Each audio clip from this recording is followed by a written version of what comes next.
여러분 안녕하십니까? KBS 전주방송 전국이 주관하는 더불어민주당 전북도지사 후보자 초청 토론회입니다. 생방송 심층 토론에서는 지난주부터 지방선거에 출마하는 후보들의 공약과 능력을 살필 수 있는 특집 토론회를 진행하고 있습니다. 오늘은 더불어민주당 전북도지사 후보에 출마한 5분을 모셨습니다. 어떤 후보가 더불어민주당 전북도지사 후보에 적합한지 오늘 토론회를 보시면서 꼼꼼히 따져보시길 바라겠습니다. 그럼 사전에 추첨한 좌석 순서에 따라서 후보를 소개해 드리겠습니다. 먼저 김관영 후보입니다. 네, 김관영입니다. 다음에는 안호영 후보입니다. 네, 도민 여러분 안녕하십니까? 전북 완주, 진안, 무주, 장수가 지역구인 안호영 국회의원입니다. 그 옆에는 송하진 후보입니다. 예, 안녕하십니까. 때로는 강하지만 때로는 부드러운 송하진 현직 도지사입니다. 다음에는 유성엽 후보입니다. 예, 세 번째 도지사에 도전하는 유성엽입니다. 반갑습니다. 마지막으로 김윤덕 후보입니다. 네, 안녕하세요. 전주갑 국회의원 김윤덕입니다. 인사 올리겠습니다. 본격 토론에 앞서서 오늘 토론 방식을 간단히 설명드리겠습니다. 오늘 토론은 각 후보의 기조연설을 시작으로 모든 후보에게 지역 현안을 묻는 공통 질문과 후보자가 주도권을 가지고 상대 후보와 토론하는 주도권 토론으로 진행되겠습니다. 주도권 토론은 정책을 주제로 하는 정책 토론과 자유 주제로 토론하는 자유 토론으로 두 차례 나누어서 진행되는데요. 모든 질문과 답변에는 제한 시간이 있습니다. 앞에 있는 모니터를 잘 보시고 발언 시간을 꼭 지켜주시기 바라겠습니다. 유튜브와 페이스북에서 KBS 뉴스 전북을 검색하면 오늘 토론회를 실시간으로 보실 수가 있습니다. 그럼 더불어민주당 전북도지사 후보에 출마한 5분의 기조연설을 통해서 구체적인 출마 이유를 들어보겠습니다. 김관영 후보가 먼저 기조연설을 해주시기 바랍니다. 시간은 1분입니다. 사랑하는 전라북도 도민 여러분, 존경하는 당원 동지 여러분, 무너진 전북 경제를 살리기 위해서 민주당 도지사 경선에 나선 유능한 경제도지사 후보 김관영입니다. 전국 최하위, 이것이 바로 전북 경제의 현실입니다. 저는 무너진 경제도 아쉽지만 우리 청년들에게 희망과 역동성이 사라진 것이 더 가슴 아픕니다. 더 이상 이대로는 안 된다. 바꿔야 된다. 변해야만이 전북이 살 수 있다. 라고 하는 우리 도민들의 절박한 요구가 저를 이 자리에 있게 만들었습니다. 똑같은 정부, 똑같은 방식으로는 안 됩니다. 이제는 전북 경제를 살릴 젊고 유능한 경제도지사가 필요합니다. 저 김관영이 검증된 실력으로 꼭 해내겠습니다. 네, 다음에는 안호영 후보의 기조연설을 들어보도록 하겠습니다. 네, 전북 도민 여러분, 당원 동지 여러분 반갑습니다. 전북이 지금 소멸될 위기에 있습니다. 위기에는 가장 약한 사람부터 무너집니다. 우리 전북이 무너질까 두렵습니다. 저는 전북을 무너지게 둘 수 없습니다. 위기를 돌파할 리더십으로 전북의 변화를 만들어야 합니다. 위기를 기회로 바꿀 유능한 리더가 절실한 상황입니다. 저는 전북 출신의 유일한 민주당 20대, 21대 재선 국회의원입니다. 누구보다도 국정을 잘 이해하고 있고 또 성과로 능력을 인정받았습니다. 또 시민 사회단체 활동을 통해서 시민과 소통하며 시민의 역량을 모아내는 그런 능력을 발휘했습니다. 우리 도민과 함께 전라북도를 새롭게 확 바꾸겠습니다. 도민 여러분, 정책을 잘 들어주시기 바랍니다. 네, 이어서 송하진 후보의 기조연설을 들어보도록 하겠습니다. 도민 여러분, 낙후, 하위권 이제 이런 단어들과 결별할 때가 됐습니다. 다행히 최근 GRDP, 고용, 수출 증가율 등이 희망의 빛으로 바뀌고 있습니다. 과거에는 꿈도 꾸지 못했던 우리 전라북도가 탄소 산업의 수도가 됐고 이를 뒤이어서 재생에너지, 홀로그램, 농생명 바이오 산업 등 새로운 산업들이 새롭게 싹트고 있어서 전라북도의 산업 지도를 새롭게 그려가고 있는 겁니다. 조용한 가운데 산업의 혁신 혁명이 이루어지고 있는 것입니다. 위기도 극복했습니다. 군산 조선소가 재가동되고 있습니다. 또 GM 군산 공장에는 전기차 중심의 새로운 군산형 일자리가 태동했고 전주형, 익산형 일자리도 함께 태동했습니다. 정책은 진화 발전해 갑니다. 멈춰서는 성공할 수가 없는 것입니다. 저는 계속된 정책 탐구 노력으로 전라북도를 분명하게 전국 광역 10대 경제권에 들 수 있도록 최선의 노력을 네. 다할 것입니다. 이어서 유성엽 후보의 기조연설을 들어볼까요? 존경하는 전북 도민 여러분, 지금 전라북도가 매우 어렵습니다. 또 위기 상황으로까지 말들을 하고 있습니다. 이런 상황에서는 진정한 변화와 발전의 모색이 절실합니다. 저는 세 가지 이유에서 이 유성엽이가 전라북도 도지사로서 적임이다 이렇게 생각을 합니다. 첫째, 저는 지방과 중앙 또 정치와 행정을 두루 경험한 유일한 후보라고 생각합니다. 저는 전라북도에서 마지막으로 기획관, 문화관광국장, 경제통상국장 등 공무원을 마치고 민선 3기 정읍시장을 마쳤습니다. 그 이후에는 18대, 19대, 20대 국회의원을 거쳤고 국회의원 마지막에는 국회 교육문화체육관광위원장을 역임했습니다. 이와 같이 지방과 중앙, 정치와 행정을 두루 경험한 제가 위기의 전라북도를 진정으로 변화시키고 발전시킬 수 있는 적임자라 생각합니다. 네, 마지막으로 김윤덕 후보의 기조연설을 들어보도록 하겠습니다. 안녕하세요. 김윤덕입니다. 벼랑 끝 위기 전북에는 돌파형 리더십 김윤덕이 필요합니다. 전북은 완전히 변해야 합니다. 다른 시도와 똑같은 전략으로는 결코 생존할 수가 없습니다. 도지사부터 관료, 정치인까지 모두 혁신하고 개혁해내야 합니다. 변방의 이재명 경기지사가 성공한 경기지사가 되고 민주당의 대통령 후보가 되었던 것은 학력 또 인맥 이런 게 좋아서 성공한 게 결코 아닙니다. 약속하면 지킨다. 결심하면 해낸다. 바로 돌파형 리더십 때문입니다. 저 김윤덕이 돌파형 리더십으로 전북을 위기에서 극복해 내겠습니다. 고맙습니다. 네, 기조연설 들어봤고요. 이제 공통질문으로 넘어가겠습니다. 첫 번째 공통질문은 광역화에 관한 것입니다. 지방자치법이 전면 개정돼서 2개 이상의 지방자치단체가 참여하는 특별지방자치단체 설치가 가능해졌죠. 그러면서 부산, 울산, 경남의 부울경 지역과 대구, 경북권, 충청권, 광주, 전남권에서는 초광역적 협력이 활성화되어 있습니다. 후보들께서 생각하는 전북의 초광역화 방안은 어떤 것인지 밝혀주시기 바라겠습니다. 이번에는 안호영 후보의 답변을 먼저 들어보겠습니다. 시간은 1분입니다. 전북의 미래를 위해서는 초광역 교통망이 필요하다고 생각합니다. 저는 전북 새만금 특별자치도를 지정받아서 광역시급의 재정과 행정의 자치 권한을 바탕으로 초광역 교통망을 연결할 것입니다. 서해안철도, 또 동서횡단철도, 달빛 내륙촉도 철도뿐만 아니라 신군산에서 여의도까지 연결되는 철도 등도 연계해서 전라북도의 인적, 물적 영토를 확장할 것입니다.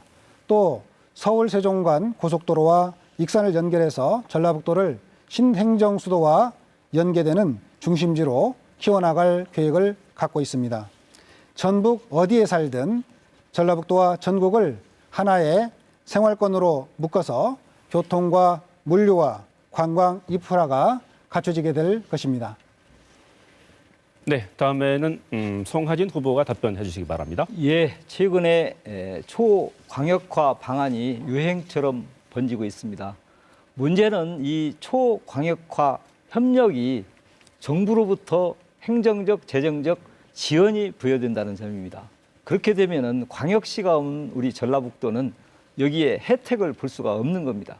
따라서 저는 작년 10월 달에 대통령이 주재하는 초광역적 협력 방안 전략회의에서 강력하게 항의를 하고 광역시가 없는 전라북도나 강원도, 제주도도 여기 혜택을 받을 수 있어야 된다. 이렇게 해서 강소권 메가시티 개념으로 현재 총리실과 행정안전부의 TF팀이 구성돼서 산업과 SOC 그리고 인력 양성 방안들이 구체적으로 반영되고 있습니다. 우리는 탄소 중심의 복합 생명산업, 농생명산업으로 가고 있습니다. 우리가 커야 강원권, 충청권, 경상권 등과 초광역적 협력을 당당하게 할 수 있기 때문에 우선 우리부터 강해져야 된다. 이렇게 말씀드립니다. 네. 이어서 유성엽 후보의 답변을 들어볼까요? 아마 도민 여러분들께서 초광역화 이런 말씀을 들으면은 도대체 이게 무슨 이야기인가 어리둥절할 겁니다. 근데 이것은 그동안 공무원들이 행정구역을 관리하면서 도라는 지역에서 큰 도시를 빼내서 광역시로 분리승격을 해서 두 개 자치단체를 관리하다 보니까 이 나눠지다 보니까 여러 가지 문제가 생기니까 이제 와서 광역시와 그걸 둘러싸고 있는 도를 이렇게 어떤 생활권이랄까 경제권을 묶어서 또 시너지를 내보자라는 이 접근인데 참 안타깝게도 우리 전라북도에는 광역시가 없어요. 그동안 너무 낙후되어 있고 소외가 되다 보니까.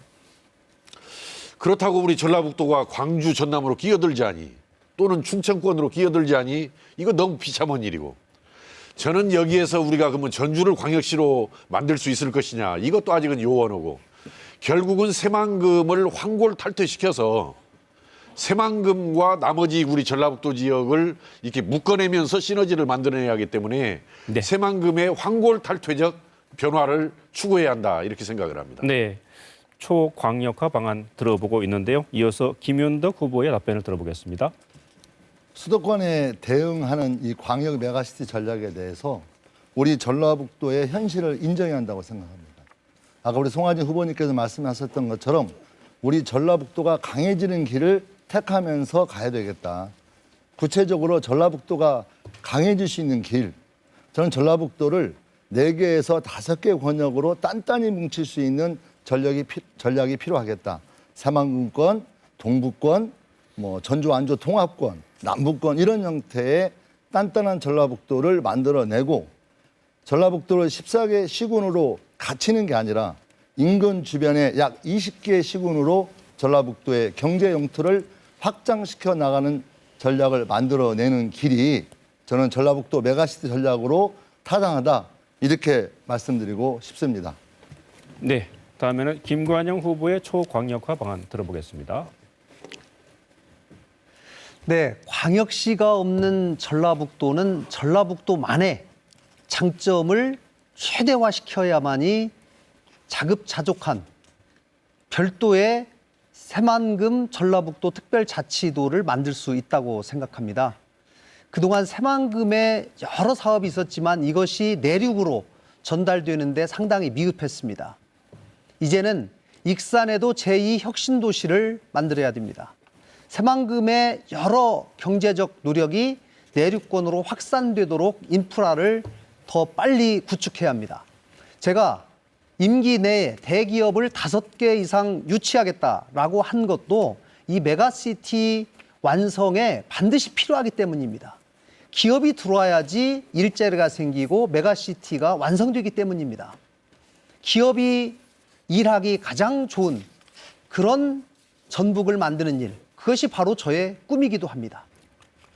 네. 이번에는 각 후보들의 공약을 점검해 보는 시간입니다. 후보들의 주요 공약을 발표해 주시기 바랍니다. 되도록 매니페스토의 5대 원칙인 이유, 목표, 방법, 재원, 소요 기간에 맞춰서 발표해 주시면 감사하겠습니다. 시간은 1분입니다. 그러면 송하진 후보의 공약부터 들어볼까요? 예, 우리 전북이 당면한 가장 큰 정책적 과제는 100년 먹거리 산업 경제를 살리는 것입니다. 자동차, 조선, 기계 등 주력 산업은 저비용 고효율로 체질을 강화 혁신하고 탄소 수소, 홀로그램 같은 신규 사업은 과감하게 선점 육성할 것입니다. 그렇게 해서 10대 광역 경제권에 진입하겠습니다. 농업 관련 R&D 기능이 집중된 장점을 살려서 아시아 그린 바이오 허브로 도약하겠습니다. 기후변화 시대에 대응해서 생태 문명으로의 전환을 선도하겠습니다. 청년들의 활력화로 인구 감소, 지방 소멸에 대응하겠습니다. 새만금은 국제공항 건설, 세계 잼버리 성공 개최 등 친환경 스마트화로 개발에 박차를 가하겠습니다. 전북인의 자존의식을 높이고 삶의 질 향상을 위해서 천년 역사 문화와 여행체험 관광 1번지 도약, 그리고 건강과 안전, 복지를 촘촘하게 챙기면서 지방자치, 분권, 균형 발전의 토대를 만들어 가겠습니다. 98건의 공약을 가지고 있습니다. 네, 이어서 유성효 후보께서 공약을 발표해 주시기 바랍니다. 여기에서 뭐 공약을 구체적으로 나열하고 열거하기보다는 우리 전라북도가 이번에 한번 좀 정리를 좀 했으면 저는 좋겠다라는 생각을 가지고 있습니다. 그래서 전라북도가 어떤 목표를 향해서 어떠한 길로 어떻게 나갈 것인가. 저는 우리 전라북도가 대한민국을 넘어서 세계에서 가장 잘할 수 있는 일이 뭔가를 고민을 해야 된다고 생각합니다. 저는 그것이 바로 농생명과 문화 예술의 두 가지 축이다 이렇게 생각을 하는데, 이 두 가지 축을 잘 방향을 정한 다음에 이 그동안에 우리 전라북도의 발전 전략이 제대로 된 것인지, 뭐가 문제가 있는 것인지를 깊게 고민을 해야 한다고 생각합니다. 저는 국가예산 확보 제일주의, 기업 유치 만능주의가 전라북도 발전 전략으로서 한계를 드러내고 있다 이렇게 생각합니다. 민간의 창의와 자본을 도정에 어떻게 접목시킬 것인지, 기업 유치가 어렵다면 기업을 일으키는 것은 네. 어떻게 가능할 것인지, 이런 고민을 하면서 전라북도는 전라북도다운 발전의 길을 걸어야 한다 이렇게 생각합니다. 이어서 김현덕 후보의 공약을 들어보겠습니다. 네, 우리 유성효 후보님 말씀에 정말 전적으로 동의한다는 말씀 올리면서 저는 큰 틀을 말씀드리면 2, 3, 4 비전 이렇게 정리를 했습니다. 인구 180만이 무너진 우리 전라북도가 200만을 향해서 다시 뛰어야 되겠다.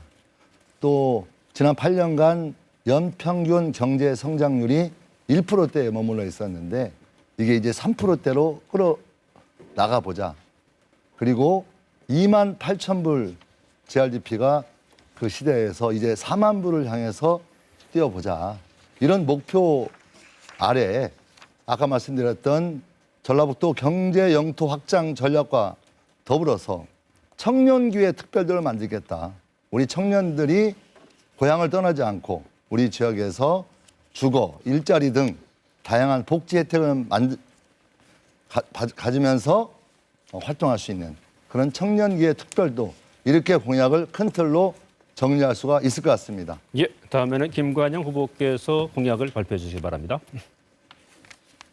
네, 저는 전북이 당면한 가장 중요한 경제 살리기, 바로 일자리를 늘리기 위해서 기업하기 가장 좋은 전북을 만들고 지금 있는 기업들 배로 키워내고 새로운 기업, 적어도 대기업 5개 이상 임기 내에 반드시 유치하도록 하겠습니다.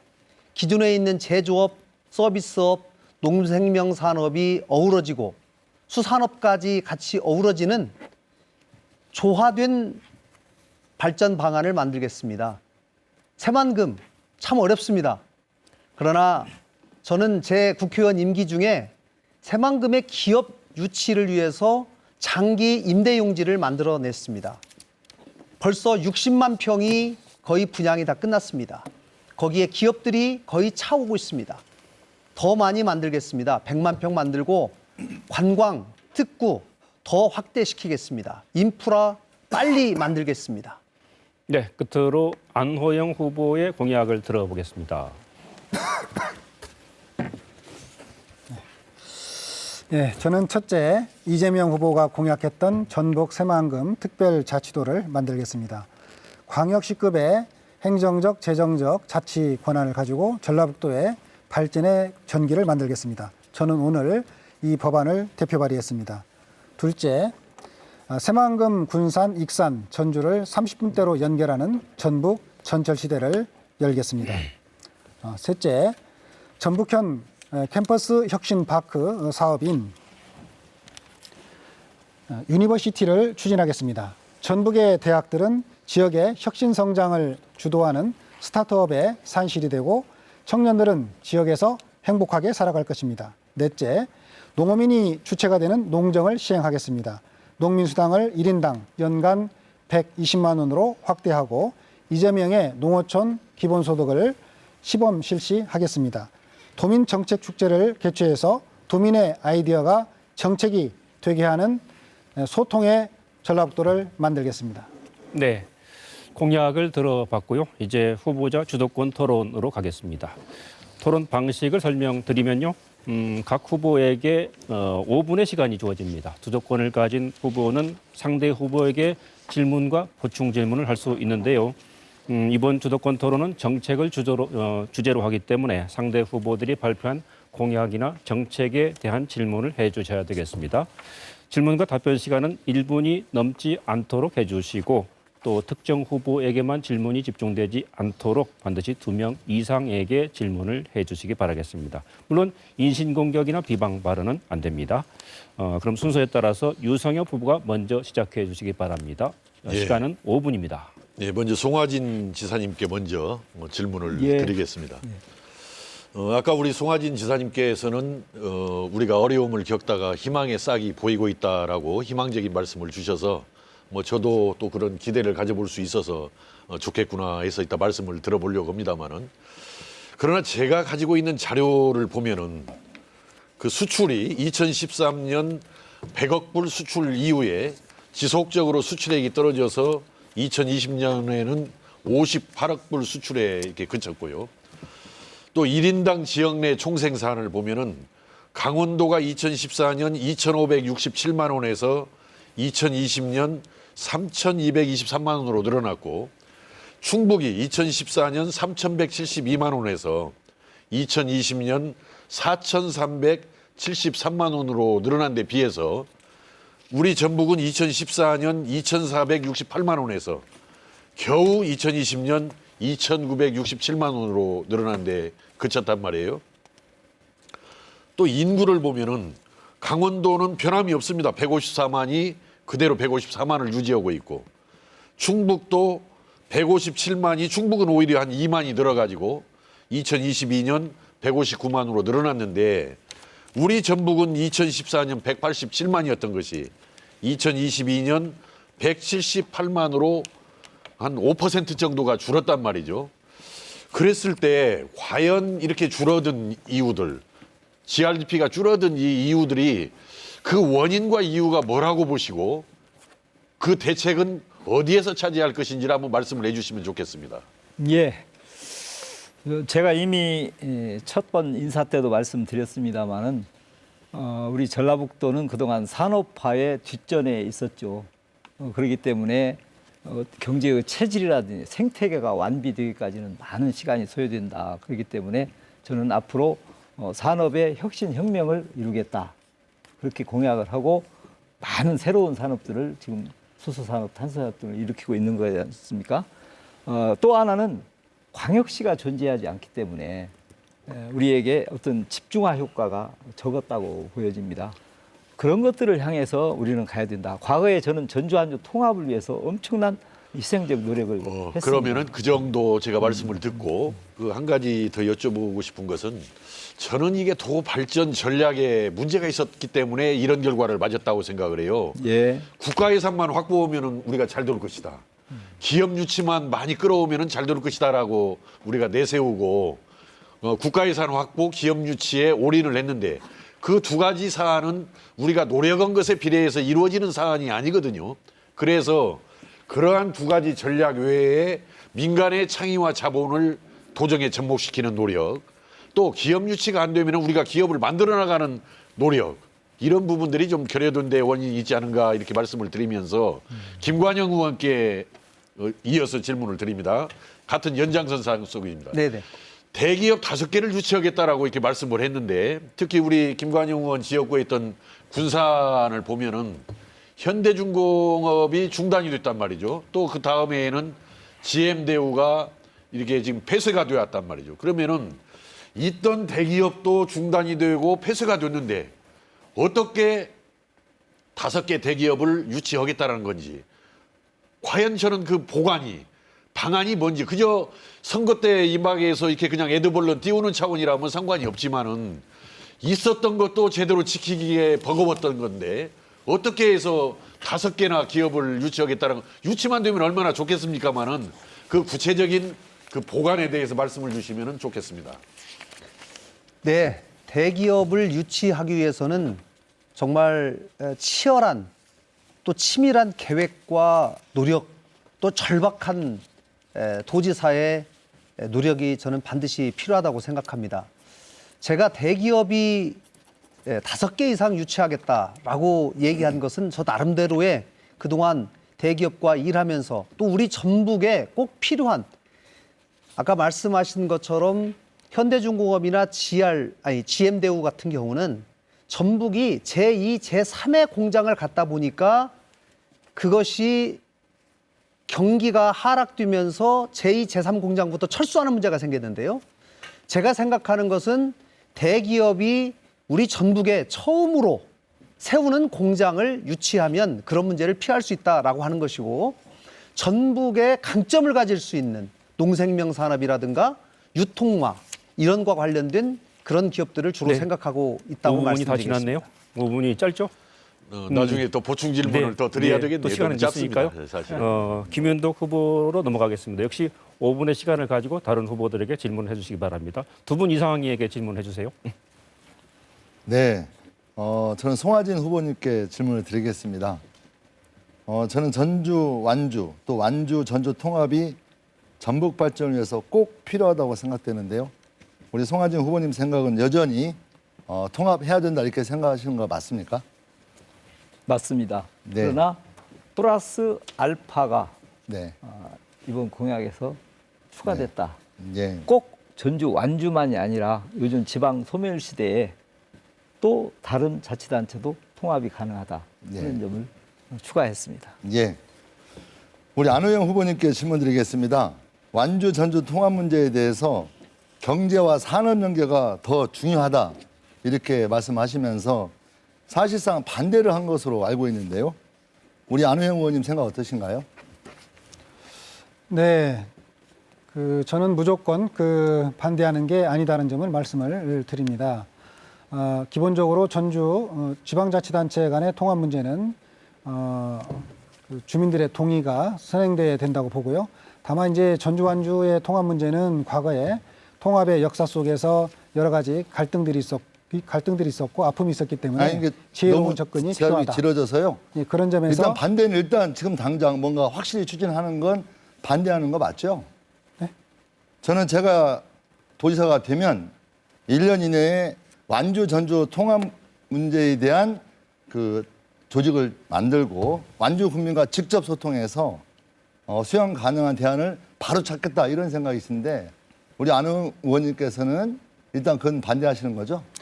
아까 말씀드린 것처럼 무조건 반대하는 건 아니라고 말씀드렸고요. 지금 통합을 하려고 하는 이유는 통합을 통해서 경쟁력을 키우겠다는 그런 취지인데 그런 차원에서 보면 인근 시군 간의 시너지 효과를 낼 수 있는 경제적 산업적 그 연관성을 키워내면서 경제적 공동체를 만들어서 서로 상생하는 것이 맞다. 그리고 지금 현재 개정된 지방자치법에 의하면 일단 여러 가지 질문할 게 또 있어가지고. 협력과 또 예. 특별자치단체 그 정도 또 행정통합할 듣겠습니다. 수 있는 방법이 있기 때문에 네. 그런 것들을 단계적으로 추진해가는 게 좋겠다 이런 의견입니다. 우리 안 의원님께 또 질문 드리겠는데요. 이번에 전북에 전철 도입을 하시겠다. 그리고 내부순환 급행 버스도 도입하겠다. 이렇게 공약했죠. 네. 근데 제가 보니까 자칫 이 전철 도입이 서울 수도권처럼 2, 3분마다 한 번씩 전철이 이렇게 쓰는 것으로 오해할 수가 있는데 제가 볼 때는 그런 건 좀 아닌 것 같고요. 군산, 익산, 전주 또 이런 것들 연결하는 기존 선로를 활용하겠다 이렇게 말씀하시는데 현재 서울교통공사의 단기 손실액이 1조 1,000억 원입니다. 부산은 2,600억 원, 대구철도공사는 1,500억 정도 되거든요.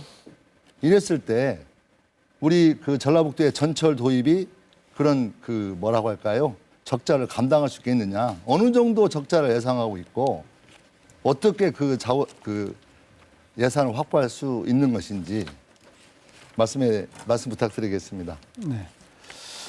저는 전철을 놓을 때 현재 그 기존의 전철 선로들을 잘 활용을 하는 것이 필요하다고 생각합니다. 아시다시피 새만금에서부터 옥구까지는 전철을 까는 이런 계획들이 되어 있어서 선로 공사 비용을 뺀 네. 운영자금 적자분이에요. 그러니까 그 기존 부분- 선로를 확보한다면 시설비는 뭐 크게 안 들겠지만 문제는 운영 적자거든요. 네. 그 부분에 대해서는 코레일에게 또 운영을 맡겨서 하는 방법이 있고요. 그리고 또 우리 그 운영 구간에 따라서는 전라북도와 해당 지자체가 분담해서 그것을 지원할 수 있도록 하는 그런 방안이 있다고 생각을 합니다. 코레일 연간 그 적자액이 3,500억이거든요.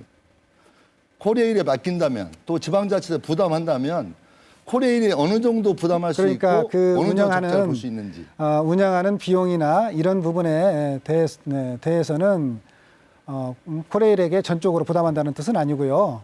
우리 전라북도와 해당 지방자치단체가 그것을 분담해서 할 수 있도록 하고 또 차량 구입이라든가 이런 부분에 대해서는 어느 정도 국비와 규모의 적자를 그다음에 예상하십니까? 지방자치단체가 코레일이 공동 부담하는 방식으로 어느 정도 규모의 부담할 수가 적자를 있습니다. 예상하신가 좀 말씀해. 예. 좀 질문이 이제 얼마 안 남았는데요.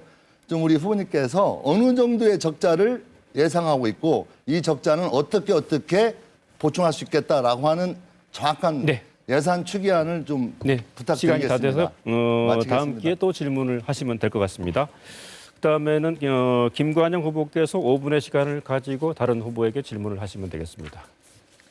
네, 존경하는 송하진 후보님께 질문 드리도록 하겠습니다. 네, 송 지사님께서 낙담만 하지 말고 희망을 좀 보자, 새로운 산업지도를 만들자 이렇게 희망 섞인 말씀을 하셨지만 사실 여러 가지 경제 지표가 아까 유성엽 후보님께서 말씀하신 것처럼 전국 최하위를 면치 못하고 있는 것이 현실입니다. 그런데 새로운 많은 희망적인 말씀들을 하고 계시면서 새로운 산업지도를 만드시겠다 이렇게 말씀을 하시는데요. 저는 그동안에 이미 도정을 책임진 그 8년의 성적표가 이미 저는 나왔다라고 생각합니다. 제가 판단할 때는 저는 F학점이라고 생각합니다. 이 점에 대해서 많은 우리 도민들이 도정이 더 나아졌다라고 사실 판단하는 사람 그렇게 많지 않다고 저는 생각합니다. 이 점에 대해서 한번 송 지사님의 말씀을 듣고 싶습니다. 이미 제가 초반부에 인사 말씀 드리면서도 과거의 낙후 최하위에서 이제 탈피해야 된다. 또 희망적인 조짐이 보이고 있다. 지금도 최하위는 아니지만 하위권에 있는 것은 맞습니다. 그러나 많은 지표들이 개선의 징후를 보이고 있다. 또 현직 도지사 또는 여러분 국회의원도 마찬가지입니다만은 일을 잘하고 못하고의 평가는 우리 후보자들끼리 하는 게 아니고 도민이 합니다. 네, 알겠습니다. 따라서 도민에게 평가를 묻는 것이 더 맞다. 우리는 네, 어차피 알겠습니다. 경쟁자인데 경쟁자가 당연히 상대방을 칭찬할 리는 네, 없죠. 좋습니다. 우리 송 지사님 2014년에 8년 전에 지사님 맨 처음에 당선되셔서 우리 도민들에게 굉장히 희망찬 공약을 당시 내걸으셨습니다. 소위 123 공약 아시죠? 압니다. 예. 네, 123 공약이라고 하면 관광객을 1억 명 만들겠다. 소득은 2배로 늘리겠다. 또 인구는 300만 명으로 증가시키겠다. 이렇게 야심찬 계획을 내셨는데요. 지금 8년간의 도정 활동 결과가 지금 어떻게 됐는지 당시 이 123 공약에 비추어 본다면 관광객 1억 명 지금 형편없이 저는 됐다고 생각합니다. 한참 못 미치죠. 그다음에 소득 2배. 2배는커녕 지금 1.5배 조금 못 미치고 있습니다. 또 300만 공약 만들겠다고 했는데 300만 인구는커녕 지금 180만도 깨져가지고 지금 인구가 매년 한 15,000명씩 이렇게 지금 빠지고 있거든요. 저는 이렇게 정치인은 책임지는 모습이 저는 필요하다고 생각합니다. 8년 동안에 본인의 공약이 이렇게 무참하게 달성되지 못하고 실망감을 줬다고 하면 이 부분에 대해서 반성하고 책임지는 모습이 온당한 정치인의 모습이 아닌가 저는 이렇게 생각을 합니다. 이 부분에 관한 좀 말씀을 해보시죠. 우선 후보님께서는 공약과 슬로건의 구분을 잘 못하고 계신 것 같습니다. 이 공약은 매니페스토 운동 본부에서 관리하고 있는 100개의 공약 속에 들어있지 않습니다.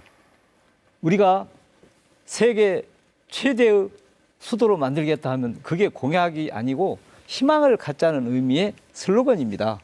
저는 1, 2, 3 공약도 당연히 조금은 과장될지 모르지만 우리 도민들이 좀 더 큰 마음을 갖고 앞으로 나가자 하는 뜻에서 좋습니다. 1, 2, 3 공약을 냈다는 점을 말씀드리고 실제 공약은 저는 94%의 달성률을 보이고 있다. 뭐 이렇게 말씀 제가 이제 드리겠습니다. 그게 공약이 아니라 슬로건이었다 이렇게 피해 가시는데 분명히 1, 2, 3 공약이라고 당시에 표현하셨습니다.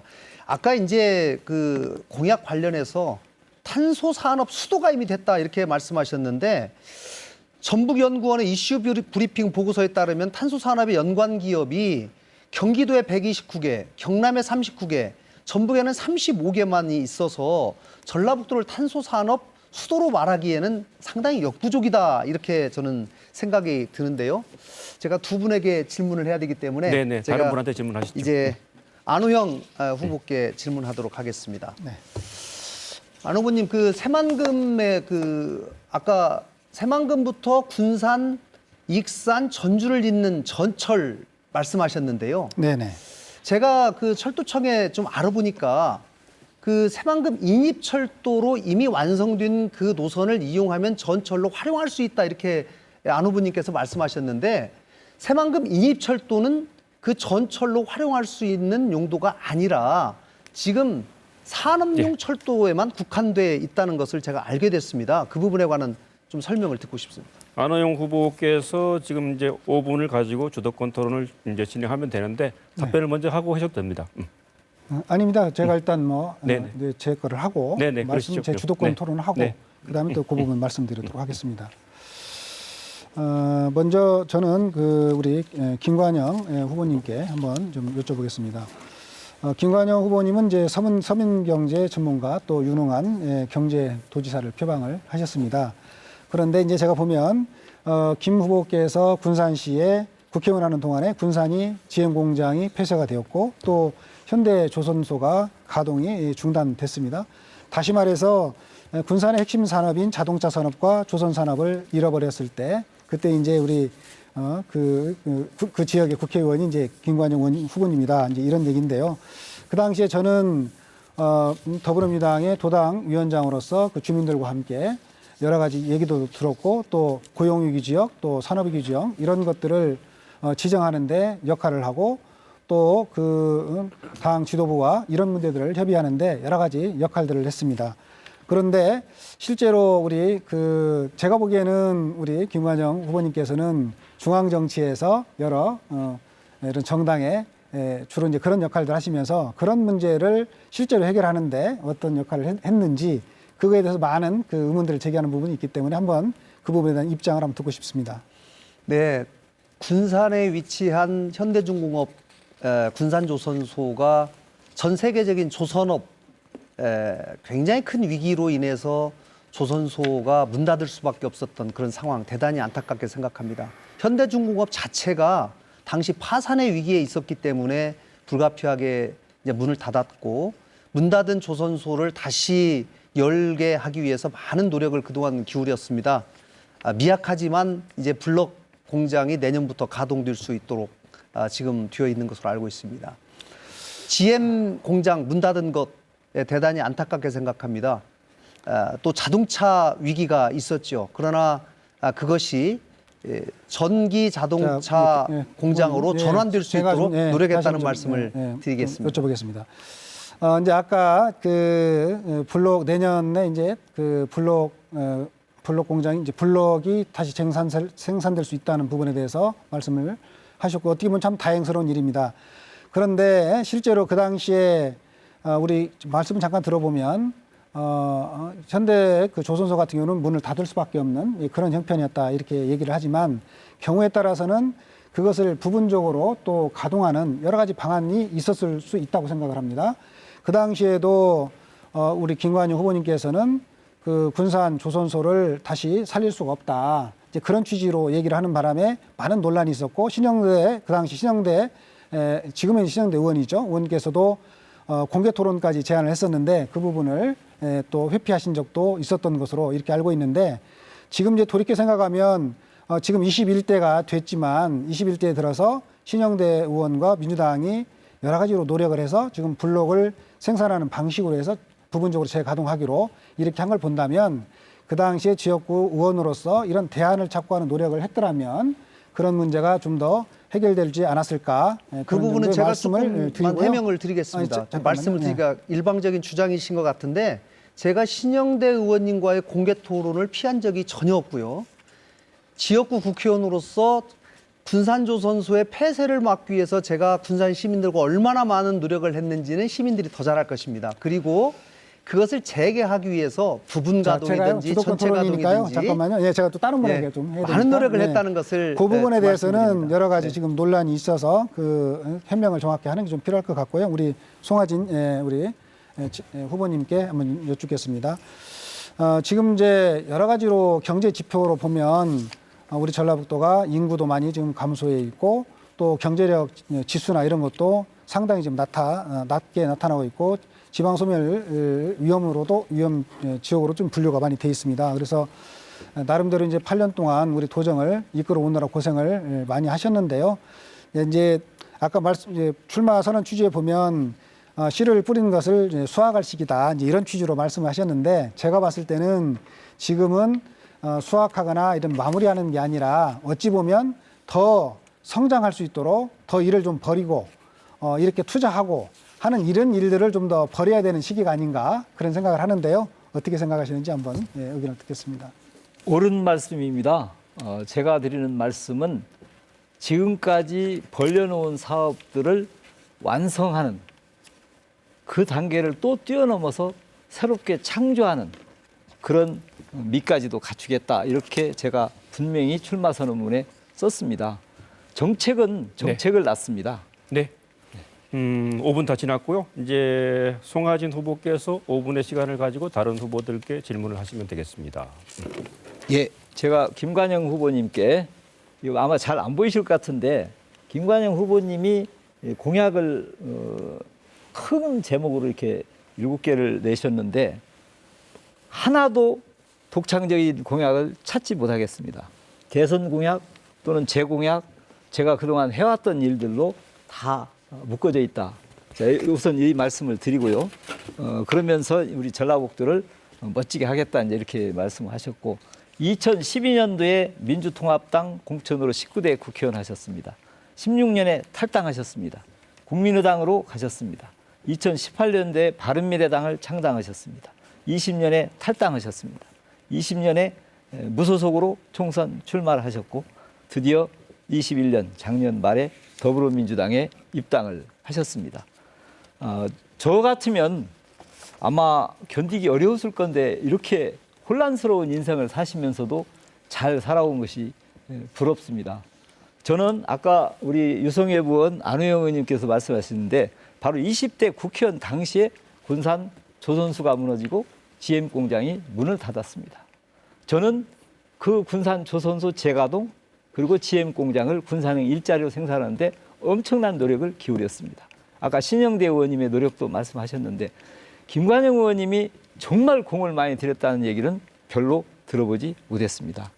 왜 이런 현상이 생겼는지 우선 소감을 좀 말씀해 주시고 공약은 또 왜 이렇게 급조를 하셔서 새로운 공약 없이 이렇게 나가시는 건지 그렇게 하고도 이렇게 짧은 시간에 작년 12월에 입당하셔서 너무 짧은 시간에 하다 보니까 뭐 급조할 수밖에 없었다. 뭐 이건 충분히 이해를 합니다만은 조금 더 연구하고 공부하셔서 멋진 공약을 좀 만들어 주시기 부탁드리고. 제가 답변을 좀 드리겠습니다. 예, 이렇게 왔다 갔다 한 이유와 네. 그 당시에 군산 경제가 무너졌기 때문에 전라북도 많은 경제 지표들이 최하위로 가는데도 큰 영향을 미쳤다 하는 점에 대해서도 해명을 좀 해주시기 바랍니다.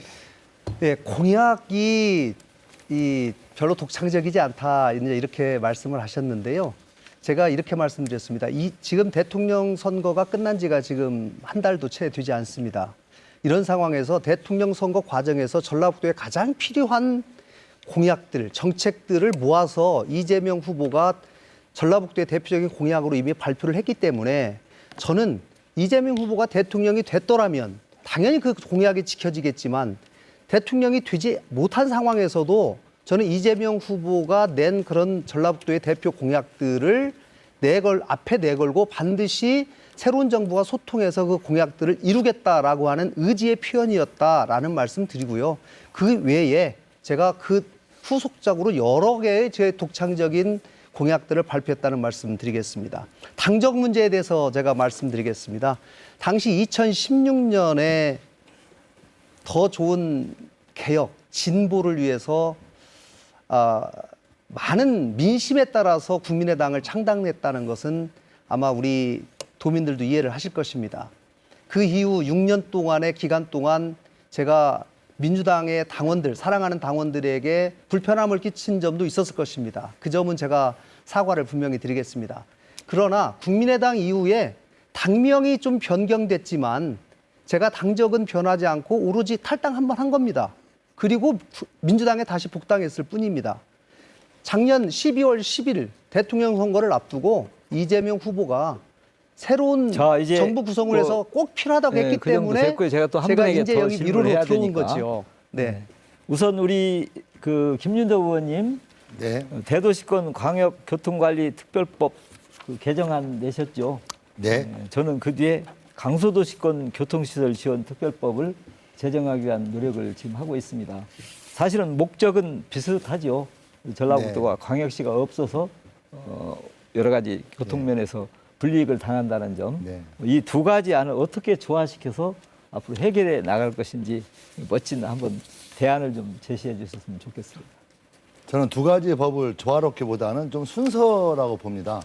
그러니까 강서권 틀에 전체적으로 우리가 모두 만족할 수 있는 그런 것들을 해내면 더욱 좋겠지만 지금 우리 눈앞에 대도시권이라고 하는 그 개념 속에 수도권과 지방 광역시만 있습니다. 그러다 보니까 지방 광역시가 없는 우리 전라북도는 완전히 소외되어 있거든요. 이 문제를 좀 단기적으로 해결해 나가면서 전체적인 강서권이라고 하는 전북형 메가시티 전략에 복무할 수 있도록 나가는 것이 훨씬 더 현실적이지 않겠냐. 네. 그렇게 생각하고 있습니다. 네, 이제 첫 번째 주도권 토론 끝났고요. 이번엔 두 번째 공통 질문을 드려보겠습니다. 지난해 초에 새만금위원회가 심의 확정한 새만금 기본계획 변경안에 따르면 새만금 개발 사업의 완공 시점은 2050년입니다. 30년 전에 개발 사업이 시작돼서 새만금은 그동안의 숱하게 공약으로 거론돼 왔지만 여전히 속도는 나지 않고 있죠. 새만금 개발이 조속히 진척이 돼서 도민들에게 실제적인 도움이 되도록 하기 위해서는 어떤 전략이 필요할까요? 이번에는 김윤덕 후보의 답변부터 들어보겠습니다. 네. 그러니까 지금까지 여러 가지의 그 새만금 전략이 있고요. 그 핵심적인 건 새만금을 그 투자진흥지구로 지정하자는 겁니다. 그래서 친환경, 미래 신산업이 마음껏 뛰어놀 수 있는 신산업의 운동장이 되는 것, 그게 중요한 목표가 되어야 될 것 같고요. 또 하나는 저는 새만금 해수유통을 전면적이고 즉각적으로 해야 된다고 생각합니다. 담수호를 전제로 했던 그 목표가 일정하게 취소됐기 때문에 저는 새만금 해수유통 해내야 된다 이렇게 생각하고 있고요. 그 후속 사업으로 조력발전 등의 다양한 걸 진행해야 된다. 마지막으로는 좀 거친 표현을 쓰자면 정말 돈 벌려고 혈안이 된 저는 기업인들의 마인드로 새만금의 전략을 다시 짜야 된다. 관료들, 정치인 중심이 아니라 민간 기업인들이 중심이 되는 새만금 어떤 전략위원회와 같은 조직을 새로 짤 필요가 있다. 네. 이렇게 생각합니다. 네, 다음에는 김관영 후보의 답변을 들어보겠습니다. 네, 새만금 특별법 제정, 개정 또 새만금 개발공사, 새만금청을 주도했던 사람으로서 새만금의 공항, 철도, 도로, 상하수도 이거 빨리 완공해야 됩니다. 인프라가 완성이 돼야지만이 본격적인 개발이 될 수 있습니다. 국제투자진흥지구로 지정하는 것이 반드시 필요합니다. 자본이 자유롭게 유출이 되어야 민간 자본이 많이 들어올 수가 있습니다. 외국 자본이 제대로 들어와서 국제 관광 단지를 본격적으로 개발하고 관광 서비스업이 활성화될 수 있도록 하는 것이 저는 대단히 중요하다고 생각합니다. 60만 평에 조성된 장기 임대용지를 더 확대해서 새만금에 가장 필요한 제조업, 유통업, 또 농생명 기업들이 들어올 수 있도록 더 촉진해야 합니다. 네, 이어서 안호영 후보의 답변을 들어보겠습니다. 네. 저는 20대 국회에서 집권 여당인 더불어민주당의 국토교통위원으로 새만금 개발의 속도를 높이는 역할을 했습니다. 또 지금은 민주당의 새만금 그린뉴딜 투기위원장으로서 비전을 갖고 있습니다. 새만금 사업은 공항, 항만, 철도, 고속도로 같은 교통 인프라를 조속하게 완성하는 게 필요한데 지금 교통 인프라 계획들은 거의 다 확정이 되었습니다. 그래서 앞으로의 문제는 예산을 충분히 확보해서 빠르게 속도감 있게 완성하는 것이 가장 필요하다고 생각합니다. 두 번째, 새만금에 대해서는 해수요통과 또 세계 최대의 조력 발전소를 건설해서 새만금을 신재생에너지 1번지로 만들 필요가 있다. 그리고 이것을 바탕으로 앞으로 미래 신산업인 아리백 산업, 또 관광 레저 산업, 농식품 가공 분야의 글로벌 기업을 유치하는 것이 필요하다. 이렇게 생각합니다. 그리고 이러한 것들을 뒷받침하기 위해서 투자진흥지구, 자유무역지구를 지정하기 위한 전북 새만금 특별자치도 지정이 법률이 필요하다. 이렇게 말씀드리겠습니다. 네, 새만금 개발 사업 전략 들어보고 있는데요. 이어서 송하진 후보의 답변을 들어보겠습니다. 저는 공직생활 40년을 새만금과 같이 해왔습니다. 새만금은 전라북도의 한이고 혼이 서려 있습니다. 내부 개발 지금 굉장히 빠른 속도로 가고 있습니다. 문재인 정부 들어와서 획기적인 예산 지원 약 6조가 넘습니다. 개발공사 설립, 새만금 개발청 분산 이전, 동서도로 완공, 국제공항, 항만, 철도, 스마트 수변도시, 환경 생태단지 등 그 속도가 엄청나게 빨라지고 있습니다. 앞으로는 농생명, 관광 레저, 산업, 연구 등 기능별 개발에 더욱 박차를 가해야 할 것입니다. 여기에다가 스마트 그린 산단, 경제 특구, 수소 생산 클러스터, 국제 투자지구 조성 등 친환경 스마트화로 최첨단 생태문명 시대 보물로 만들어 나가야 합니다. 다행히 새 정부에서도 지역균형 발전 특위에서 새만금을 특별과제로 선정해서 특별회계 설치, 대통령 직속화 등 강한 의지를 보이고 있습니다. 저는 어제 균형발전위회 인수위에 방문해서 이와 같은 사항들을 강하게 추진하도록 부탁드렸습니다. 네, 끝으로 유성엽 후보의 답변을 들어볼까요? 예, 아까 그 초광역화 문제를 이야기할 때 이 새만금을 환골탈태를 시켜서 다른 지역에 있는 광역시 못지않게 광역시 이상으로 활성화를 시켜야 전라북도의 초광역화가 가능하다라는 그런 말씀을 드렸습니다마는 우리 도민 여러분들께서 이 토론을 지금 유심히 잘 보셨다면은 이 지금 공통질문의 제목이 2050년 완공입니다. 참 억장이 무너질 일이에요. 2050년 완공이라는 게 2050년이면 지금으로부터 28년 후가 됩니다. 정말 이런 말도 안 되게 우리 도민들을 우롱하는 사업이 지금까지 새만금 사업입니다. 그래서 저는 새만금 사업의 속도를 아주 가속화시켜야 되고 두 번째로는 땅값 제로, 세금 제로, 규제 제로, 노사 간의 과감한 특례가 인정이 되는 중앙정부 직할의 사무의 특별 행정구역으로 만들어야만이 이 새만금이 국내외 기업을 담는 바구니 역할을 할 것이다. 그래야 전라북도를 초광역화하는 구심점 역할을 할 것이다 생각하면서 특단의 결단이 필요하다 이 말씀을 드립니다. 이제 두 번째 주도권 토론입니다. 이번에는 후보자 주도의 자유 토론이 되겠습니다. 주도권을 가진 후보가 상대 후보에게 자유롭게 질문과 보충 질문을 하시면 되겠습니다. 시간은 4분 드리겠습니다. 당초에 5분 드리려고 했는데 좀 시간이 많이 지나서 4분씩 드리도록 하겠습니다. 1분 정도 질문을 하고 1분 정도 답을 듣는 식으로 해주시기 바랍니다.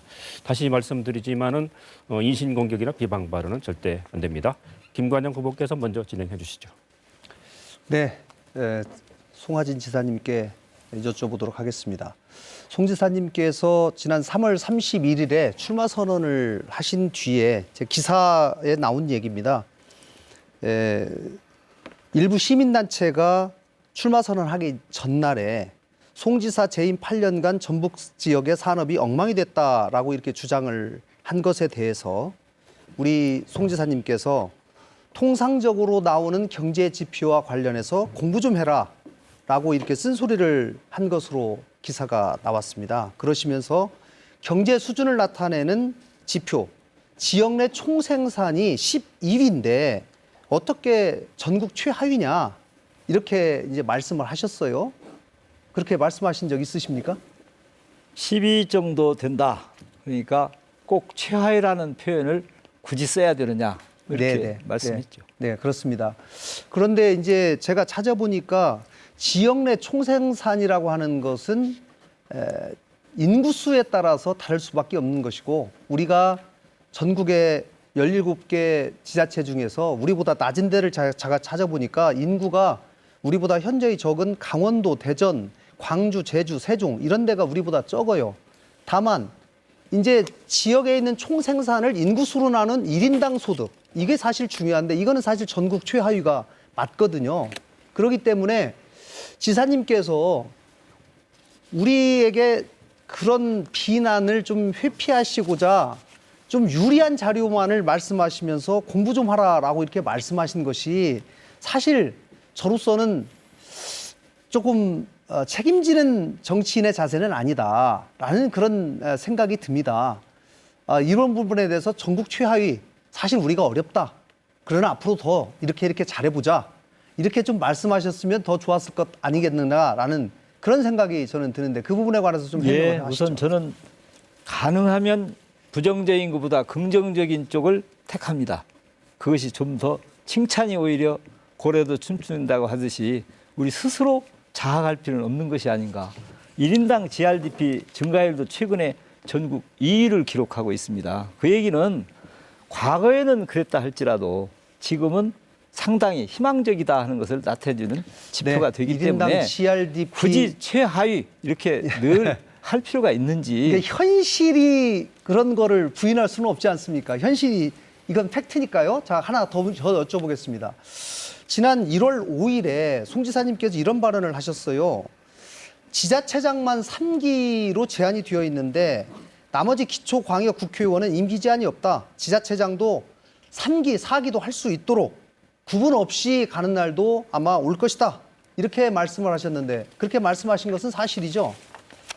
그것은 약간은 뉘앙스의 차이가 있었습니다. 네, 지금 저는 시간이 형평성의 없기 때문에. 문제를 얘기했던 것이지. 네, 알겠습니다. 자치단체장도 꼭 그래야 된다. 뭐 이렇게 주장한 건 그렇게 아닙니다. 말씀하신 것으로 일단 알겠습니다. 우리 유성엽 후보님께 질의하도록 하겠습니다. 예, 말씀하세요. 캐치플레이즈를 보니까 대통령께 또 맞짱뜰 뚝심 이렇게 주장을 하셨어요. 저는 평소에 유성엽 의원님의 그런 뚝심에 대해서 대단히 존경하고 좀 본받고 싶다 이런 생각을 가지고 있었습니다. 그러면 새로운 정부가 지금 들어선 이후에 대통령과 맞짱뜰 그런 상황을 어떤 상황을 좀 상정하고 그런 말씀을 하신 것인지 좀 듣고 싶습니다. 제 아마 그 개인 슬로건을 지금 말씀하시는 것 같은데요. 네네. 대통령과도 맞짱을 뜰 그 말은 이게 앞에가 생략이 된 것이 이겁니다. 국회의원, 네. 장관은 물론이고 대통령과도 간단히. 경우에 따라서는 맞짱을 뜰 수 있는 네. 그런 어떤 용기와 배짱을 가지고 네. 도정을 이끌어가야 되지 않겠느냐. 네. 이제 그런 것이기 때문에 도민의 이익을 지키고 도민을 대변하는 데는 몸을 던져서 일을 해내겠다. 네. 이런 부분입니다. 시간 지나서요. 다음엔 안호영 후보께서 4분의 시간을 가지고 질문해 주시면 되겠습니다. 네. 예, 김관영 후보님께 여쭙겠습니다. 우리 김관영 후보님은 어찌 보면 과거에 이렇게 쭉 정치 이력을 보면 민주당이 아닌 보수정당 정체성에 더 좀 어울리는 분이 아닌가 이런 지적이 있는데요. 아까 이제 정당에 대한 이적의 문제나 이런 문제에 대해서는 송하진 후보님께서 자세하게 얘기를 했기 때문에 제가 뭐 따로 말씀을 안 드리겠습니다만은 지금 국민의힘의 이준석 당대표 또 하태경 의원, 유승민 전 의원 등과 당을 이렇게 함께 했단 말이죠. 그러면 그분들하고 함께 했는데 그분들하고 정치 철학과 소신이 어떻게 같았습니까? 결국은 달랐기 때문에 다른 점을 과소평가하고 당이 합당했던 것이고요. 그 점에 대해서 제가 여러 번 사과를 했고 제 인생에서 사실은 해서는 안 될 일이었다. 이렇게 제가 여러 번 밝힌 바가 있습니다. 네, 그렇게 말씀을 좀 하시는데요. 실제로 저는 그렇게 생각합니다. 정치 철학과 어떤 신념이 아니라 당선 가능성이라든가 다른 어떤 개인적이고 현실적인 이유로 이런 정당 저런 정당을 옮겨 다니는 분들에게는 우리가 통상적으로 하는 말이 있습니다. 철새 정치다 혹은 뭐 구태 정치다 이렇게 지적들을 하는데 사실 그렇게 보면 어찌 보면 뭐 이게 이건 뭐 제 말일 수도 이게 다른 분들이 하시는 말씀인데 이게 그 우리 민주당 도지사 후보 경선 자리보다는 오히려 윤석열 정부 인수위에 그 가까운 분들이 안철수 다 그런 분들이 그쪽에 있기 때문에 인수위에 계시는 게 더 어울릴 것 같다 이렇게 얘기를 하는 분들도 있어요. 그래서 과연 우리 그 김관영 후보님의 정치에 대한 철학과 원칙, 신념이 무엇인지 우리 도민들께서 상당히 궁금해하실 것 같은데 그 점에 대해서 한 번 더 짧게 답변 부탁드리겠습니다. 네, 민주당 당원들께서 잘 아시다시피 제가 제3당 정치를 다당제를 지향하면서 국민의당 만든 거 사실입니다. 그러나 DJ 노무현의 철학을 함시도 잊은 적이 없습니다. 그 철학을 관철시키기 위해서 선거법 개정, 공수처 제 정치 인생을 걸고 패스트트랙에 찬성을 했던 것이고요. 자, 문재인 그러면요. 정부의 성공에 네, 저는 알겠습니다. 기여했다고 생각합니다. 알겠습니다. 그런데 철새 정치인 한 말씀만 드리겠습니다. 철새 정치인은 통상 양지를 지향하는 그런 행보를 말합니다. 저는 오히려 여당을 피해서 야당 생활을 하면서 힘든 광야에서 생활을 하다가 자, 작년 대선에서 됐습니다. 주도권 토론이니까 제가 말씀드릴게요. 노력하기 위해서 네. 복당했다는 말씀을 드리겠습니다. 네, 그런데 실제로 탈당했던 그 과정을 보게 되면 과거에 새정치민주연합의 문재인 당 대표에 대한 여러 가지 이런 흔들기 속에서 탈당을 했던 그런 국민의당이 탈당해서 새로운 정당을 만들었기 때문에 그런 설명은 조금 이해하기가 좀 어렵다 이런 말씀을 드리고요. 실제로 정치 혁신이나 이런 통합을 얘기를 한다 그러면 지금 우리 이재명 후보의 당선을 위해서 함께 해준 거는 참 감사한 일이지만은 우리 도민들께 그렇게 생각을 하시는 것 같아요. 오셔서 좀 더 그런 미안한 마음이 있으면 좀 자숙하면서 우리 당의 통합을 위해서 좀 더 이렇게 역할들을 해주면 좋은데 오자마자 이제 바로 이렇게 도지사 후보로 나오면서 실제로 우리 민주당 내에서 여러 가지 갈등들이 좀 재현되고 있는 그런 부분들이 있거든요. 그래서 이제 그런 부분들에 대해서 좀 깊이 생각할 필요가 있겠다 이런 말씀 좀 통합을 드리고요. 위해서 더 역시 노력하겠습니다. 더 많이 노력하겠습니다. 유성엽 우리 후보님께 한 가지 좀 여쭙겠습니다. 지금 네. 경선룰과 관련해서 오픈 프라이머리가 필요하다 이렇게 취지로 말씀하셨잖아요. 네. 근데 이제 그것은 어떻게 보면 심판이 그 선수가 심판을 바꾸거나 룰을 바꾸자 이렇게 하는 걸로 좀 들리는데 그거는 어떤 당을 좀 민주당을 우선시하는 이런 것보다는 본인의 어떤 정치적인 이런 이익이랄까요? 이런 걸 좀 우선시하는 것 같은데 어떻게 생각하십니까? 근데 이제 4초, 3초 남아가지고 판단해 답변을 주시죠. 못 들겠네 네. 이것을. 그럼 다음 기회에 하시겠습니까? 예, 본인 시간 저도 뭐 내주시죠. 공격으로 받아들이고 네네. 이따 기회가 되면 네네. 답변하겠습니다. 네. 이어서 송하진 후보께서 주도권 토론 진행해 주시기 바랍니다. 예, 안호영 후보님께 질문합니다. 안호영 의원님 그동안의 발언을 보면 새만금 사업에 대해서 제가 생각보다는 상당히 부정적 인식을 많이 갖고 계시다 하는 걸 느낍니다. 2021년 2월 달 18일이죠. 기본계획 바꾸고 해수유통 검토해라라고 환경부를 압박했다 이런 보도가 있었고요. 또 2021년 12월 달에는 새만금 갈등으로 고통받아온 도민들, 2020년 4월 4일은 애물단지 새만금 이런 표현들을 많이 쓰셨습니다. 왜 이렇게 부정적으로 보시는지 제가 한 가지 말씀드리면은 역대 정부 중에 문재인 정부 들어와서는 5조 9,275억 원을 투자했습니다. 여기에 민자까지 제외될 때는 포함이 되면은 6조가 넘는데 과거에 어떤 모든 정부를 합친 것보다 많이 했으면 우리 안호영 의원님도 문재인 정부와 같은 여당 아닙니까? 그런데 왜 문재인 정부에 했던 새만금 개발에 대해서는 폄하하고 계시는지 이 뜻을 한번 묻고 싶고요. 해수유통을 끝까지 강조하시고 조력발전을 강조하시는데 지금도 해수유통 하고 있고 해수유통에 의해서 수질은 제법 잘 유지되고 있습니다. 또 재생에너지 메카로 새만금이 가고 있는데 굳이 거기에 또 조력발전을 그렇게 하려면 방조제를 또다시 헐어내야 되는데 왜 조력발전을 이렇게 강고히 주장을 하고 있는 거지 이 몇 가지에 대해서 답변을 좀 부탁드립니다. 네.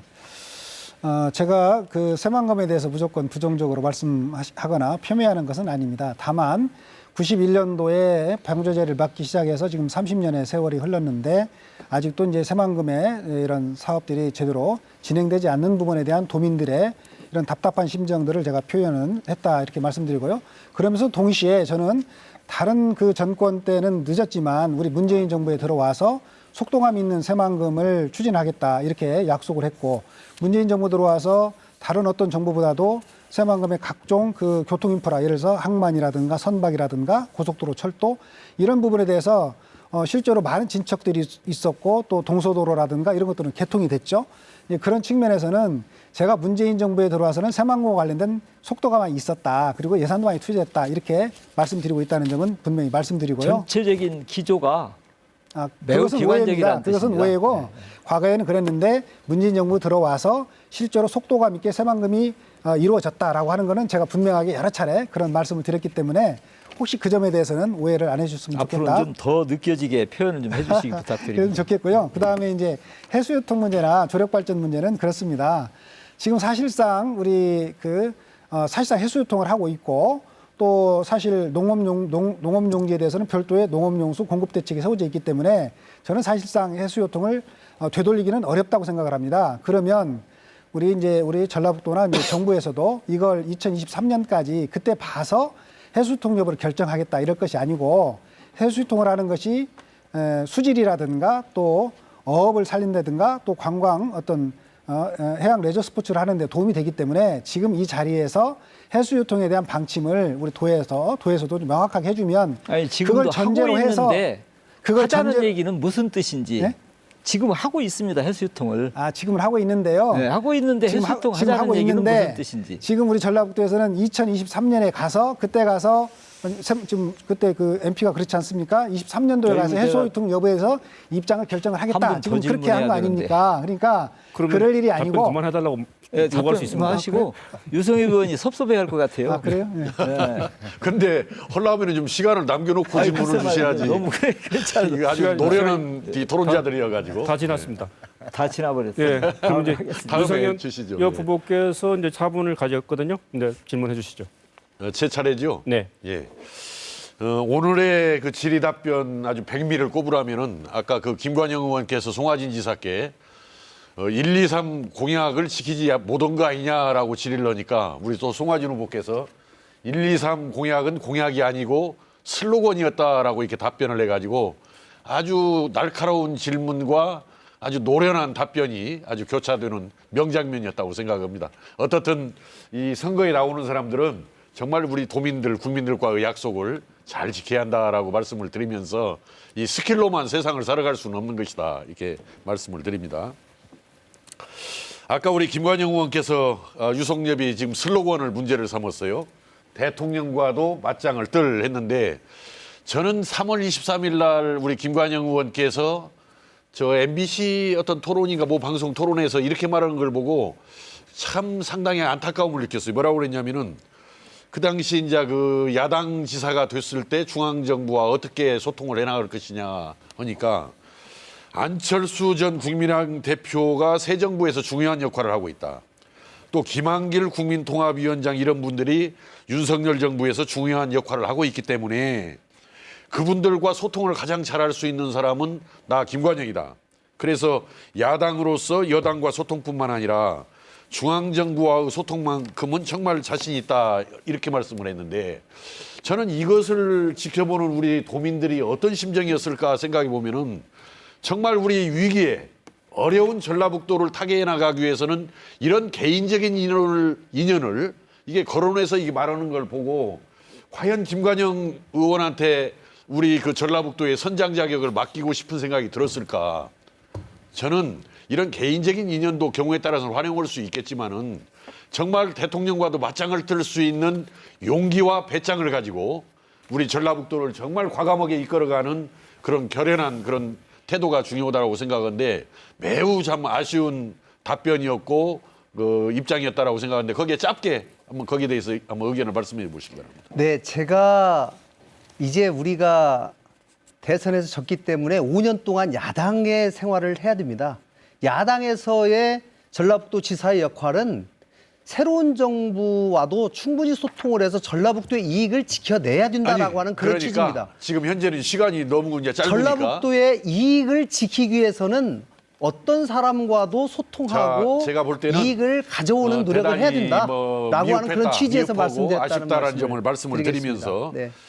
그 우리 저 안호영 의원께 짧게 한 가지 더 질문을 드리겠습니다. 아까 그 선거 경선 방식에 대한 문제 제기는 뭔가 지금 5월 9일 이후에 새 정부 출범 이후에 치러지는 우리 지방선거이니만큼 민주당이 좀 기득권을 내려놓고 최선을 다하기 위해서는 좀 경선 방식의 변경도 한번 검토해 볼 수 있지 않느냐 이런 이야기지 누구의 유불리를 따졌다는 것이 아니라는 이야기고 우리 안호영 의원님 보면은 지금 특별자치도 이야기를 하시면서 전북은 중앙정부로부터 광역시급 예산 폭탄을 맞게 될 것이다 그랬는데 지금도 이 전라북도는 광역시보다는 예산 폭탄을 맞고 있는 거예요, 지금도. 그러니까 이게 도대체 무슨 말인지 나는 여기에 대한 이해를 잘 못 오고 하신 말씀이 아닌가 하는 생각이 드는데 무슨 의미입니까? 전라북도가 광역시급 이상의 예를 들어서 하나 좀 설명을 좀 드리겠습니다. 아니 그러니까, 자, 전라북도가 우리, 그동안에 가져온 예산 아니, 외에 그거는 당연히 우리 전라북도가 예산이 왔는데요. 예. 예를 들어서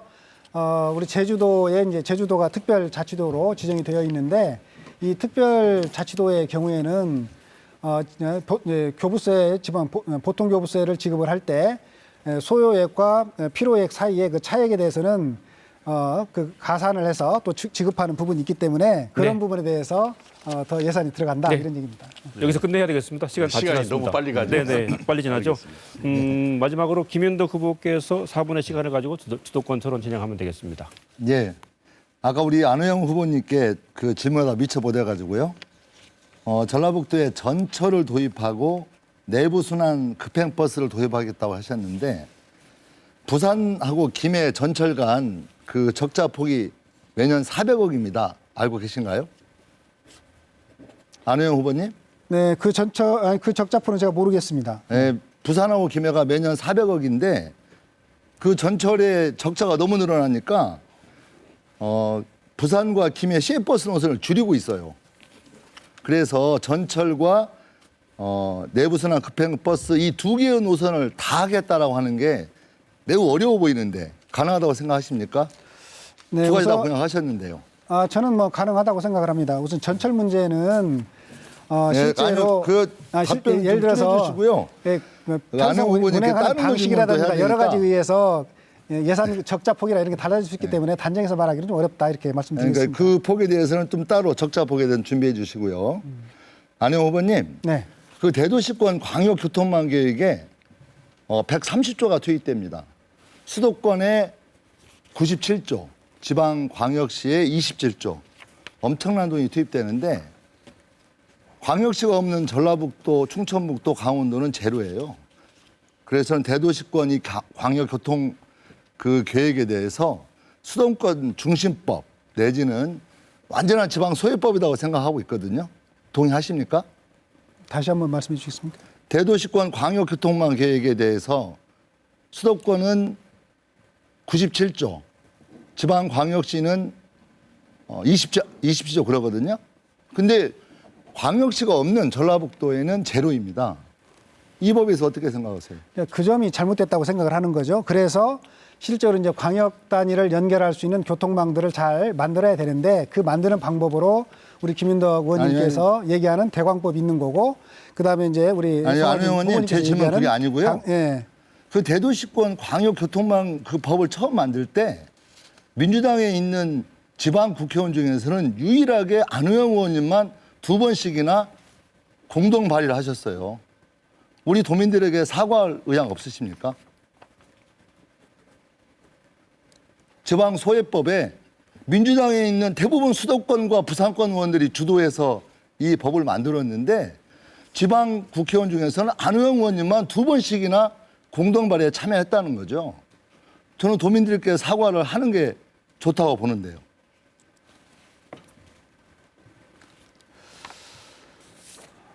그 당시에 얘기했던 거는 이제 수도권 경기도와 서울을 연결하는 이런 광역 교통망에 대해서 지원할 수 있는 그런 측면의 초점을 두고 그 법안이 만들어졌다는 말씀을 드리고요. 그 법에 그 기초해서 시점에서는 우리 예를 들어 전라북도 97조, 지방광역시는 27조, 우리는 제로. 그 법의 틀을 만들어 버린 거예요. 그래서 그 법을 제가 바꾸려고 재선하면서 뛰어든 거죠. 저는 그 과거에 대도시권 광역교통망 계획에 대한 공동발의에 참여한 것은 우리 안 의원님께서 굉장히 중요한 실수를 한 거다. 시인해야 된다. 저는 도민 여러분께 사과해야 한다고 생각합니다. 그런 문제에 대해서는 그 당시에 수도권, 경기도와 특히 이제 수도권을 중심으로 하는 대도시의 교통시설을 조속하게 설치할 필요가 있었기 때문에 그 법안이 만들어진 거고요. 말씀하신 것처럼 그 법이 만들어질 때 전라북도 입장처럼 지방 출신 대도시가 국회의원들은 없는 경우에는 반대를 했어야 대도시가 되고 없는 저항을 경우에는 했어야 그런 문제가 되는 있죠. 거고 그래서 대안을 저도 만들어내는 이번에- 겁니다. 그래서 저도 이번에 전북 새만금 특별 자치도법을 통해서 그런 문제를 해결하겠다 이렇게 해서 법안을 네. 발의하게 된 겁니다. 시간이 다 지났네요. 아주 토론이 아주 열띤 분위기로 가고 있는데요. 세 번째 공통 질문을 드리겠습니다. 지방 소멸 얘기입니다.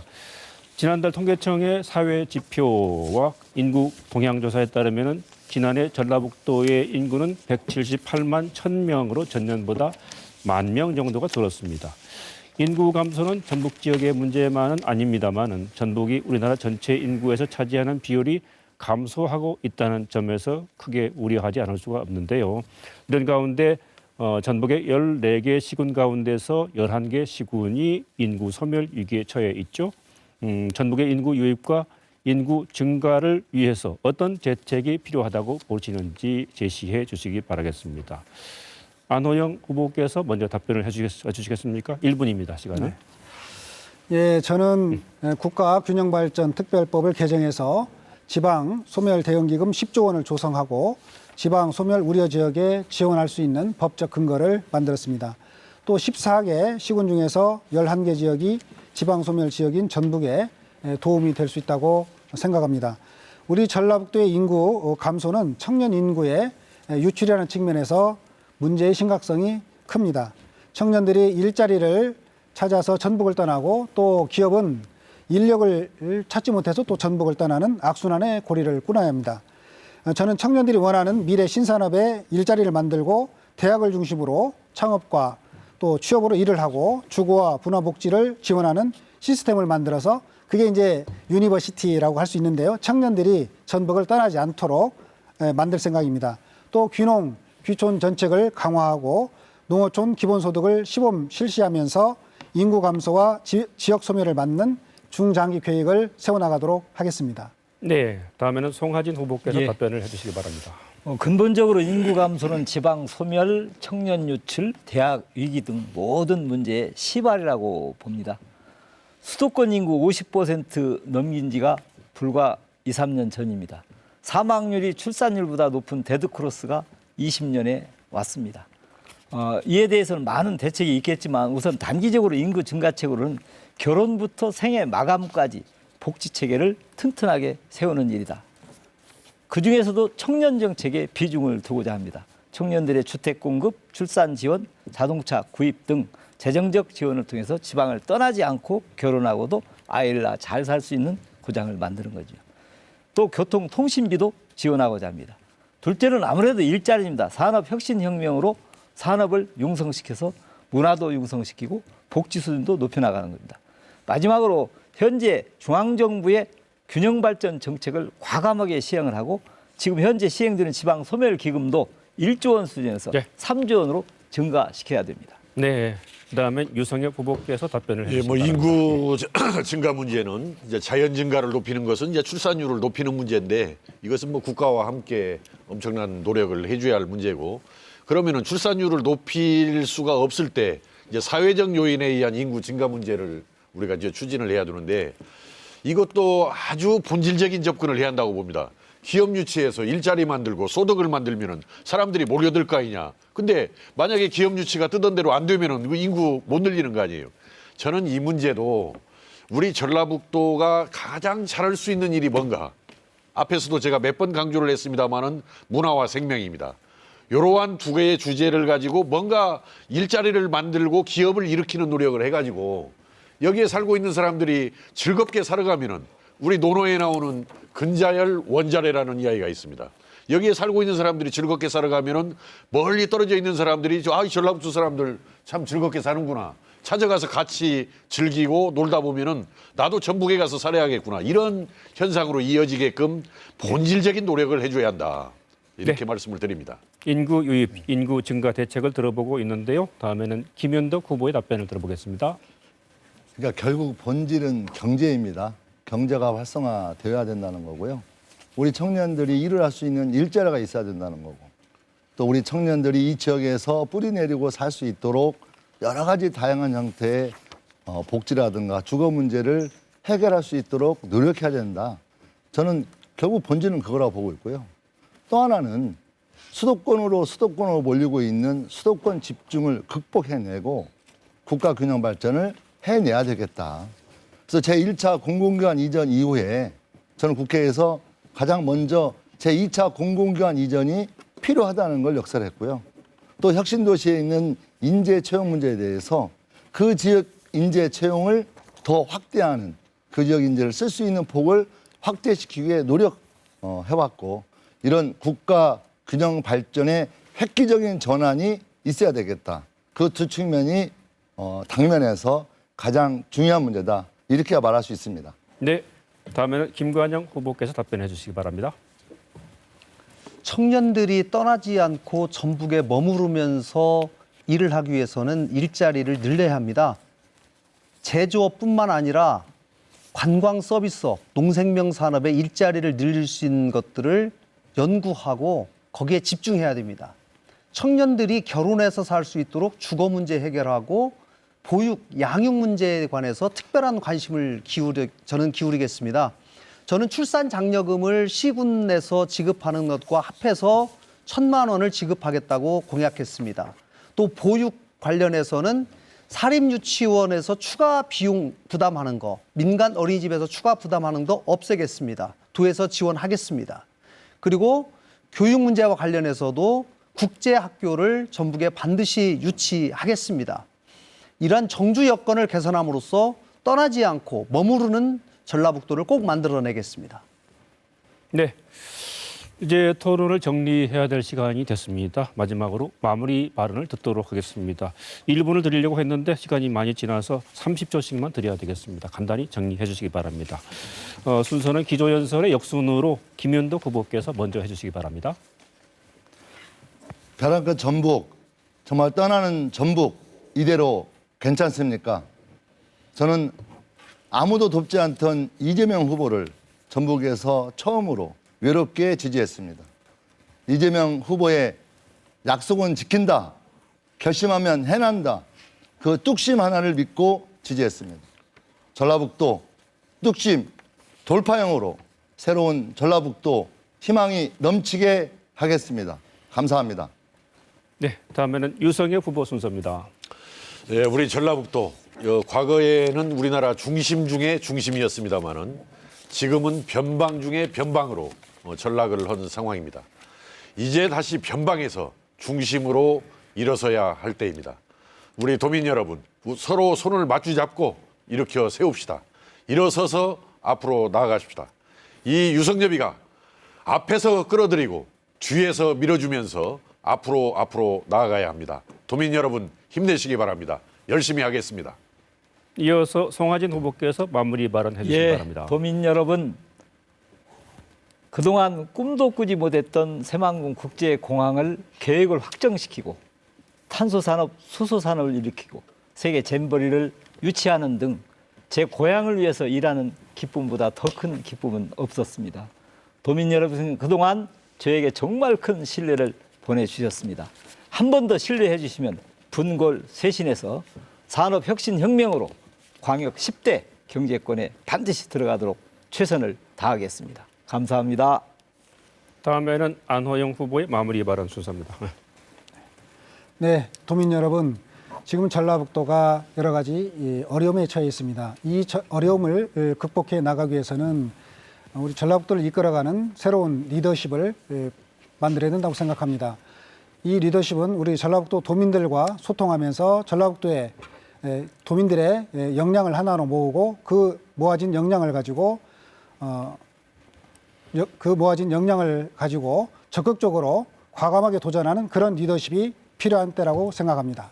네. 끝으로 김관영 후보께서 마무리 발언 해주시기 바랍니다. 똑같은 방식, 똑같은 사람으로 위기를 이겨낼 수 없습니다. 이제는 새로운 인물이 필요합니다. 변해야 전북이 삽니다. 바꾸어야 삽니다. 중앙정부와의 폭넓은 인맥, 경제를 아는 유능한 경제도지사, 중앙정치권과의 협상의 전문가, 일에서 이미 검증된 저 김관영이 변화의 불쏘시개가 되겠습니다. 저를 변화의 도구로 써주십시오. 전북 변화하고 전북 경제에 반드시 일으켜 세우겠습니다. 감사합니다. 네. 특집 생방송 심층 토론에서 마련한 더불어민주당 전북도지사 후보자 초청 토론회 어떻게 보셨습니까? 그 어느 때보다 치열한 더불어민주당 전북도지사 후보 경쟁이 전북 발전의 비전을 찾는 데 큰 역할을 해주기를 기대해 보겠습니다. 다음 주에는 더불어민주당 전주시장 후보자 초청 토론회 방송이 있습니다. 다음 주 화요일 저녁 7시 10분부터 80분 동안입니다. 계속해서 많은 관심과 시청해 주시기 바라고요. 이것으로 전주 KBS 방송총국이 주관한 더불어민주당 전북도지사 후보자 초청 토론회를 모두 마치겠습니다. 시청해 주신 여러분 감사합니다. 수고하셨습니다.